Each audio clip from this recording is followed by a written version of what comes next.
Hello friends, my self Rakesh Gujjar, BMS second prof student in government Ayurveda college Jaipur. तो मैं इस video में बात करने वाला हूं जो ऑल इंडिया की जो 15% सीटें रहती हैं BMS के लिए, जिसमें AA-CCC के थ्रू काउंसलिंग होती है, तो उनके जो आपको कंप्लीट डॉक्यूमेंट से क्या क्या रिक्वायरमेंट रहते हैं। तो ये आपके सबसे मेन स्टेप रहता है कि आपको डॉक्यूमेंट से वो अच्छे से ही प्रिपेयर करने हैं, और जब भी काउंसलिंग स्टार्ट होती है उससे पहले ही आपको ये बनवा करके रख लेने हैं, क्योंकि फिर जब काउंसलिंग स्टार्ट होती है कभी कभी कुछ डॉक्यूमेंट्स में वो टाइम भी लग जाता है।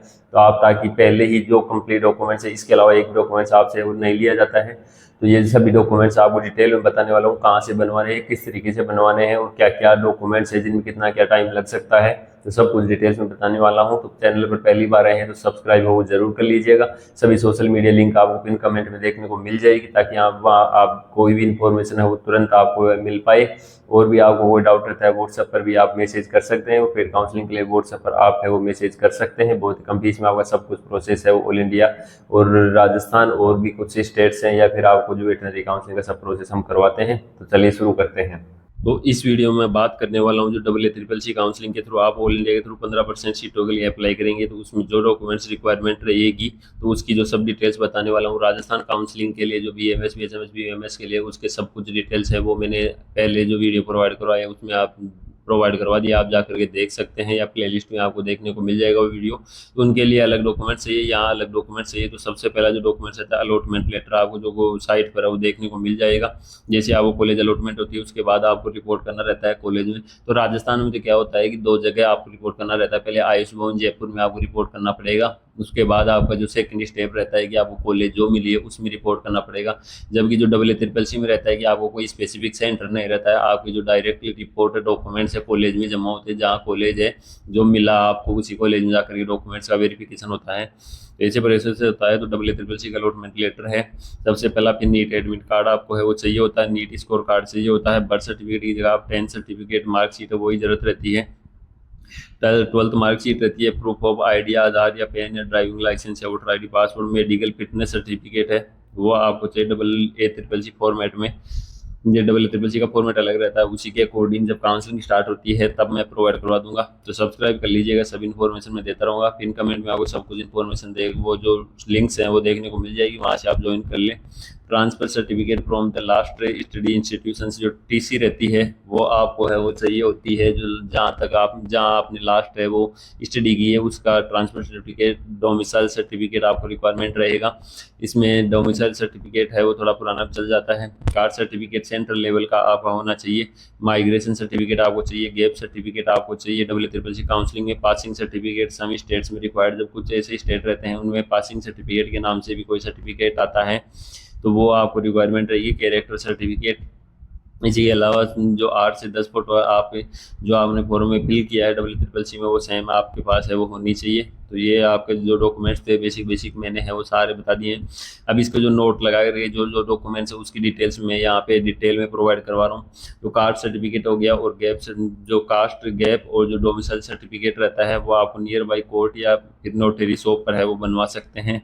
इसमें आपको जो बताए थे उस हिसाब से करवाने हैं कि जो ऑल इंडिया का ऑल इंडिया का जो रहता है वही आपको यहाँ पर बनवाना पड़ेगा। जो मेडिकल फिटनेस सर्टिफिकेट रहता है वो गवर्नमेंट हॉस्पिटल से बनवाना पड़ेगा, बट फॉर में AA-CCC का यूज है वो आपको यहाँ पर करना पड़ेगा।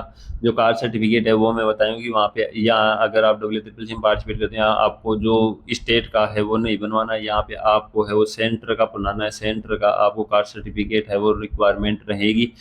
कैरेक्टर और ट्रांसफर और माइग्रेशन आपको पुराने इंस्टीट्यूट जहाँ आपने पढ़ाई की है वहाँ से लेना होगा। डोमिसाइल सर्टिफिकेट है वो आपको अपडेट कराने की ज़रूरत है वो नहीं रहती है, पुराना है वो भी चल जाता है, बट फिर भी ज़्यादा पुराना हो जाए तो आप उसको अपडेट करवा लेना। अगर 3-4 साल पुराना है चल जाएगा, कोई दिक्कत नहीं है, बट अगर 8-10 साल पुराना है तो उसमें फ़ोटो की दिक्कत रहती है, फ़ोटो आपकी समझ नहीं आएगा। इस वजह से कास्ट सर्टिफिकेट जनरल कैटेगरी में और रिक्वायरमेंट नहीं है। OBC WS को अपडेट कराना पड़ेगा। जिस काउंसलिंग सेशन में चाहिए उसी ईयर में 1 अप्रैल के बाद का है वो बना हुआ होना चाहिए। आपका कास्ट सर्टिफिकेट 2026 में 1 अप्रैल 2026 के बाद का बना हुआ होना चाहिए। ऐसी ST कैटेगरी का वो कास्ट सर्टिफिकेट अपडेट की रिक्वायरमेंट वो नहीं रहती है, बना हुआ होना चाहिए। बस जो कॉलेज अलॉटमेंट हो उसकी फीस आपको मैनुअल डिमांड ड्राफ्ट फॉर्म में रिपोर्टिंग टाइम है वो जमा कराना होता है। इसकी जानकारी आप जिस स्टेट में कॉलेज मिली है उसकी वेबसाइट या फिर कॉलेज हेल्पलाइन नंबर पर कॉन्टैक्ट कर सकते हैं। और इनके जो अलावा कोई भी डॉक्यूमेंट्स आपको रिक्वायरमेंट हो तो आप कॉलेज हेल्पलाइन पर है वो पूछ सकते हैं, क्योंकि कुछ डॉक्यूमेंट्स है वो अलग अलग कॉलेज वाले या फिर WCCC में वो अलग अलग सिस्टम रहता है। तो उनकी जो स्टेट में जो कॉलेज है उनमें अगर कोई रिक्वायरमेंट रहता है तो आपको जो हेल्पलाइन नंबर रहते हैं तो उन पे आप है वो कॉन्टेक्ट कर सकते हैं। अलॉटमेंट लेटर में है वो उनके लिखे रहते हैं। डिफेंस या फिर डिसेबिलिटी सर्टिफिकेट है तो आप वो लेकर के जाएं ज़रूर। तो ये जो कंप्लीट जो डॉक्यूमेंट्स थे उनका सब कुछ डिटेल्स है मैंने आपको है वो प्रोवाइड करवा दिया है। इनके अलावा कोई भी डॉक्यूमेंट्स है वो ज़रूरत नहीं रहती है। फिर भी आप एक बार जब कॉलेज अलॉटमेंट हो जाए तो जो कॉलेज का जो नोडल ऑफिसर रहता है उसको आप कांटेक्ट करके और पूछ सकते हैं कि इनके अलावा कोई अदर डॉक्यूमेंट्स की है वो रिक्वायरमेंट है या नहीं, और फीस किस फॉर्मेट में आपको देना होगा। तो वो सब डिटेल्स है वो आप उनसे पूछें, उसके बाद ही आप कॉलेज में वो रिपोर्ट है वो करें।